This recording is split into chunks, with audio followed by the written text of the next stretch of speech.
Going down with those Bear Mountain Bold pellets on this cook. This is going to be something completely different. Perfect amount of smoke. Excellent on that flat top griddle. That smokestone from Recteq. Top off that hopper. Guys, this Recteq smokestone is an awesome cooker. Let me tell you guys, this was going to be the very first time that I was going to cook fish in it. Some snapper from my local Costco. Wild caught out of Ecuador. And we're gonna cook this fish up. We're gonna see what this thing can do to it. And they're whole fish, and this is something I'm cooking up for my dad. He loves whole fish. And I saw these over at the Costco, and I thought, you know what, let's give it a shot. So I'm gonna take that upper grate out of that smokestone and just let it roll. It was a perfect day to be out there Recteqing some meals. I actually shot a couple of videos that day. You see the bullseye in the background back there. That was a different video. But I've got that smokestone rolling, and I'm going to go ahead and go down with some of these potatoes, also from my local Costco.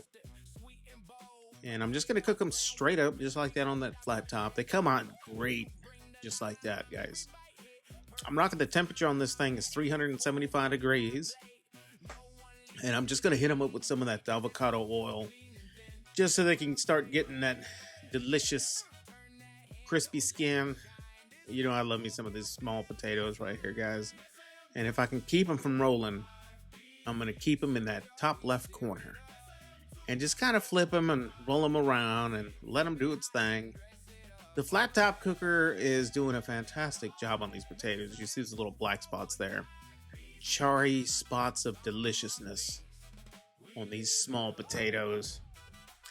And this cooker, I just love cooking on this thing because when I'm cooking my meals on something that I need a pan for, and there you see my internal temp on these potatoes is almost there. You know, I like them at 200 degrees internal.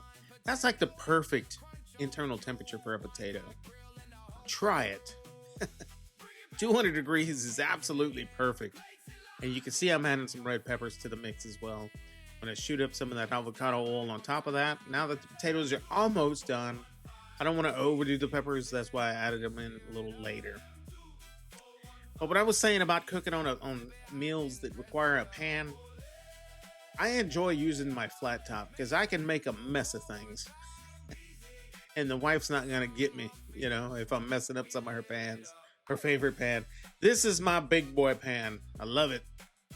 But you saw I was doing some SPG on those potatoes and peppers. And I'm going to cut some slices into this snapper so that the rub can get down on the inside. Rocking some of that Heath Rouse Honey Chipotle on these fish. And that just sounded good. So I'm just going to hit it up both sides. Nice generous layer. Some of this is going to get burned onto the skin. Little avocado oil on both sides before and after the seasoning. Before I go down, same spray onto the cooktop, that flat top griddle, smokestone, Recteq, baby. This thing is a fantastic cooker. Fantastic cooker. I cook breakfast on this thing all the time. You know, a pack or two of bacon at a time, just to have bacon throughout the week. And we're going down with that fish, man. Nice sizzle deliciousness coming off of that. Very first time cooking fish on this cooker. I hear a lot of people out there talking about, oh, don't ever cook fish in your smoker or on your grill or anything like that. You're gonna ruin it. It's always gonna smell like fish. Nah, I myth-busted that. That didn't happen on this griddle. I'll tell you that. And on top of that, like, what kind of fish are you guys cooking on your griddle? This was fresh fish, so it didn't have a scent to it. You know what I'm saying? I've smelled some funky fish out there. Maybe you guys are just smoking the wrong kind of fish. I've got some lime right there that I cut in half, and I'm just going to get it nice and charred up. Squeeze some of the juice on top of that fish there, and it gets down inside those cuts that I put into it. And close the lid. That's another thing I like about this Recteq smokestone. Cook with the lid down. It's built like a tank. Nice cold rolled cooktop there. I'm gonna go ahead and try to flip this fish. As you can see, we're getting a beautiful color on that fish. And I flipped them a couple of times throughout the entire cook, actually, because I just didn't want to. I didn't want to blacken it too much, So I wanted to get it nice, deep color into it. And, that lime is nice and charry by that point, guys. And the smells coming off of this grill is absolutely fantastic. I did have some shrimp that day. I could have thrown in there, and I should have, because I'm looking at that empty spot there, and I was like, man, I could have put some shrimp there. Would have been perfect. And there's my 200 degrees internal for that potato. I'm going to grab some of this charry lime. I'm just going to squeeze it over the top into that fish. Gets down inside those little cuts there. And it's going to just infuse some amazing flavor into it. It's going to cut it down. Fish came out absolutely fantastic, guys. I pulled the potatoes and the peppers. Flipped the fish over a couple of more times. And look at that color and beautiful crust that we achieved on that flat top griddle on that smokestone.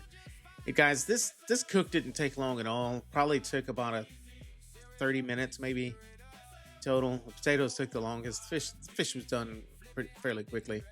But there's your fish. Beautiful fish. And I eventually put the potatoes and the peppers over the top, and then I covered it with some foil.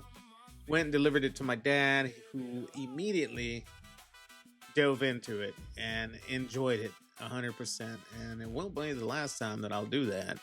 I've done it some more since with different types of fish, so stay tuned. And that's how the cook went, guys. Now we're just going to go back and clean the flat top. A lot of people say that the smokestone warps when you add cold water to it, and I'm showing you right here that it does not. And I'm cleaning it with some cold water there, scraping off the delicious bits, and just showing you guys. I sped it up, but it didn't warp. It doesn't warp. And that's pretty much it. Just wipe it down, eventually spray another layer of that avocado oil on it. Get it ready for the next cook. Appreciate you guys watching. Peace out.